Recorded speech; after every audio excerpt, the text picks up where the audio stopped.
Welcome, Joey Aguilar, to ESPN Deportes Digital. Congratulations on everything that you've been doing at Tennessee. How are you feeling? Very blessed. I'm super grateful to be in this situation. We're celebrating Hispanic Heritage Month, so we thought of you. You're Hispanic from both sides, mother and Mhm. father. So tell us about your heritage, how you identify. Definitely identifies Hispanic. Mom's Puerto Rican, dad's Mexican. When I was younger, went to Puerto Rico a couple times, spent some weeks out there, and then spent a lot of weeks in Mexico. So definitely, enjoying both sides of it.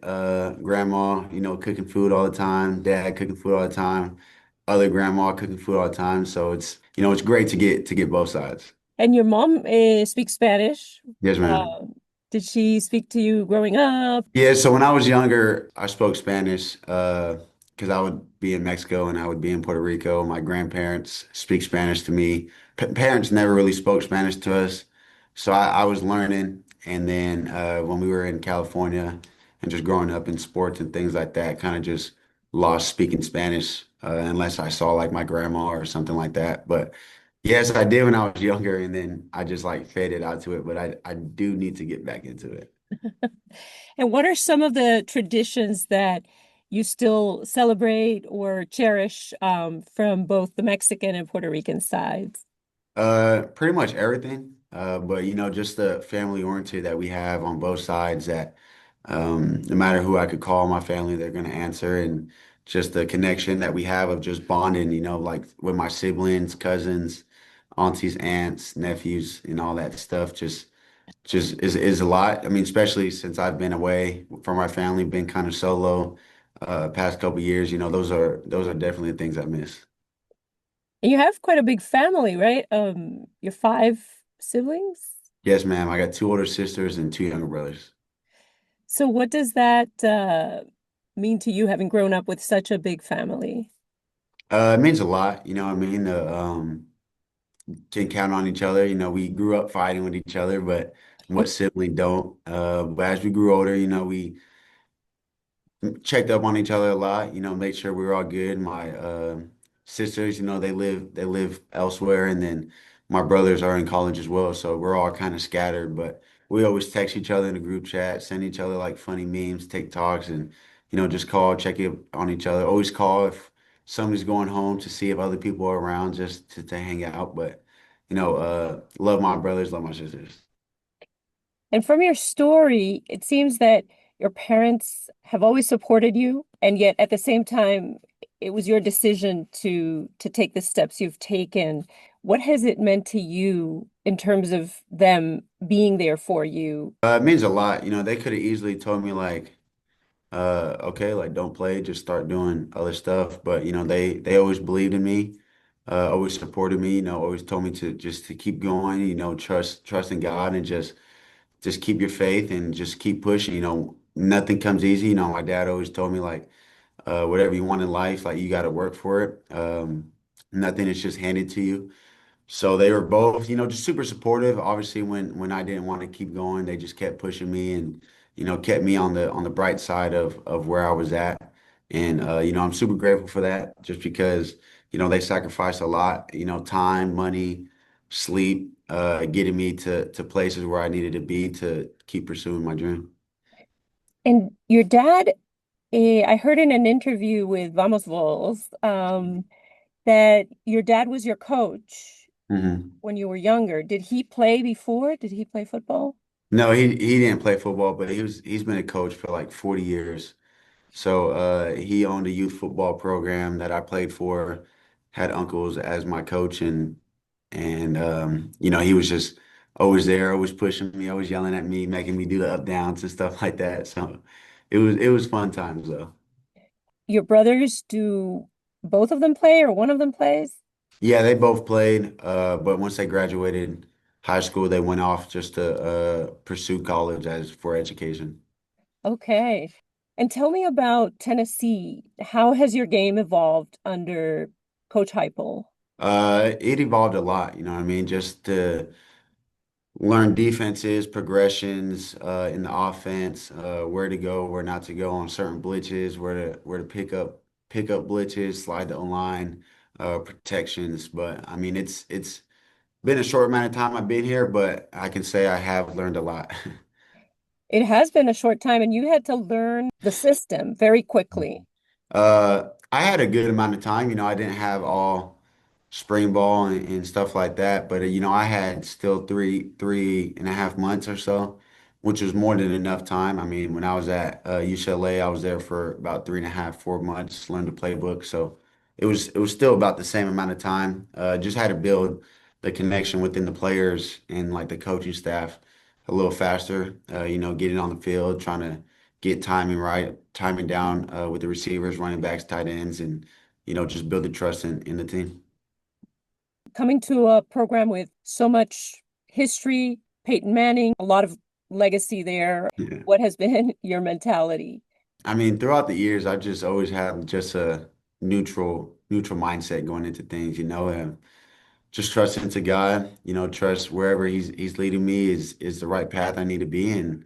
No matter what I'm gonna do is gonna work out. And when I got here, I was super excited. The opportunity to play at U University of Tennessee is not something that comes around all the time. So I was blessed to be in this position. And, it's just excitement. A lot of people can't go out there and play football. A lot of people can't go out there and represent University of Tennessee. So, for me to be able to be that person, it's awesome, especially being Hispanic. People could see that and pursue the dream as well. You know what I mean? And um, I came in here with just excitement. Not too excited though, because I feel like when I get too excited, I try to do too much. So I was in an equal state of, excitement, but, humble that anything could just be taken away at any moment. So, I'm just enjoying it and taking it day by day.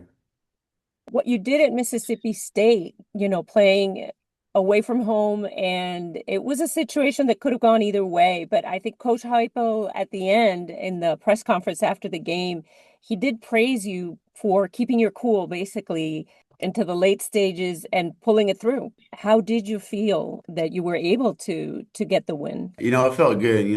Winning's hard, especially at this level. So it was a grinded out win for sure. Shout out the defense. Putting on a great show offensively. We did some good things, but a lot of cleanup, especially on my part. But it felt good. I always keep a little mellow tone to me during the game. I get excited when good things happen, but also gotta be mellow when bad things happen. And I think that's one of my strengths. Over the years in JUCO and App State that I've uh, grew strong on. Not sure how, but just grew strong on just being super mellow. Just because football is crazy. I mean, as you saw, fake punt, super excitement, and then bam, sack for six. The defense takes it. So anything can happen. You got to just have a mellow mind and just play to the next play. And you told Marty Smith that you always sit on the 6 yard line and before a game. What's Mhm. the meaning of the of that yard specifically for you? Really just my number. When I was number four, I used to sit on the 4 yard line, but now number six, so I sit on the 6 yard line. But I just sit there and just debrief and just think about and just talk about my journey to myself, like from JUCO or from high school to not playing to JUCO to App State to Tennessee. I just debrief and just sit there and just let it soak in. You know what I mean? Like I said earlier, not a lot of people are able to be in the situation I'm in, and I'm just sit there, scan the field, look around, just take in the environment, listen to some music, and just really just sit there and relax before I have to, flip the switch and go into game mode. And people give you your space. They're like, okay, he's doing his thing Yeah. right now. And do you have any Hispanic players that are heroes of yours or people you look up to in the game? I would really just say my parents. They've, done a lot, sacrificed a lot growing up. When we didn't have nothing, they always made sure we had something. So to go out there and, my parents didn't play any sports, to go out there and, see them in the stands, super excited and, just grateful like me, they're experiencing it just as I'm experiencing it. So to know they're up there full of joy just makes me happy and, makes me even play harder. When you walk out into Neyland Stadium and you hear the crowd, take us through the emotions that you feel. Honestly, don't have too much emotions. Right when I run out, I kind of have that like mellow mind. I don't really get all hoorah. But running out, I hear I'm under in the locker room, open the doors, and I hear the crowd start yelling. I hear Rocky Top playing, the band going. Uh, it was cool for sure, running out there and just looking up and how big the arena is, and just seeing all the fans and packed out. It was awesome for sure. I think uh, I really soaked it in more after the game because I was able to lock back out of game mode and really enjoy, see the fans joke around with the players and you just show excitement for sure. But it was a surreal moment for sure. And to have your parents there for the first game. Yeah, for That's sure. I mean, special. same thing. Like they're experiencing it just as me. After the game, they were barely able to talk because they were screaming so much. You're doing something historic too with the amount of yards that you threw at Mississippi State. You've thrown 1,459 yards in your first 5 games. Does that boost your confidence, or like you said, you're just going mellow through the season? What Nah, yeah, just mellow through the season. I don't really worry about stats. If I try to worry about stats, then I try to do too much, and I'm starting to focus on me rather than the team. So I just go out there, try to do my job, try to put the offense and this team in a situation to win. I could grow day by day, and I'm getting better, and the team is getting better, and we're connecting more. But no, I just go on there and try to execute and help my team win.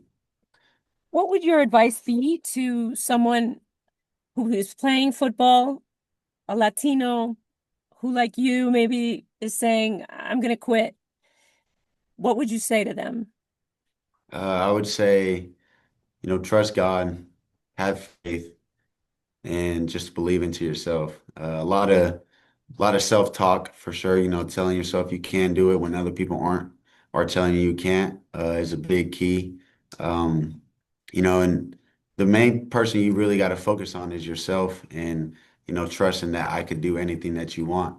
And once you have that mindset of, God's leading me in the right direction, no matter what, may be good or bad, it might feel like it's not going so good, but that's the path you got to be on. And, it's just only making you stronger. So I would say trust in God, believe in yourself, and have faith.